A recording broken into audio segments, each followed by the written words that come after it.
নেই এই আলগিবাসীকে ভাঙ্গাবাসীকে ইনশাল্লাহ আমি ওনার মুখে শুনতে পারবেন।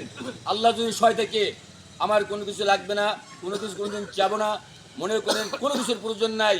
আমি আলগিবাসীর জন্য ভাঙ্গাবাসীর জন্য যেটুকু আপনাদের অসমাপ্ত রয়েছেন সেটুকু সমাপ্ত ওনারটা ইনশাল্লাহ করাবার জন্য আমি চেষ্টা করি।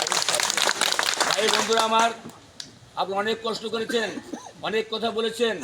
নির্বাচন কিন্তু বললে খালি হয় না যে আমরা সব ভোট দিয়ে দেবো, সব ভোট দিয়ে দেবো, কিন্তু মানুষকে বুঝাতে হয়, মানুষকে ভালো কথা বলতে হয়, মানুষের পাশে দৌড়াতে হয়।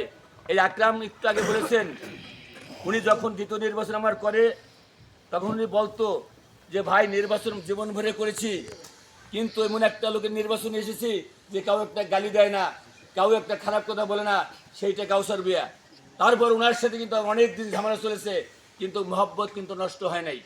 আমাকে দেখলে কখনো আমার উপরে আমার মনে হয় চোখের কথা বলে নাই।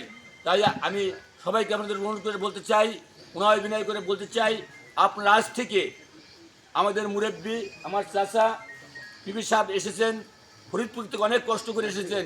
কিসের জন্য এসেছেন আপনারা জানেন? একমাত্র ধানের শীষে ভোট যাতে আমরা সকলে দেন সেই জন্য এসেছেন।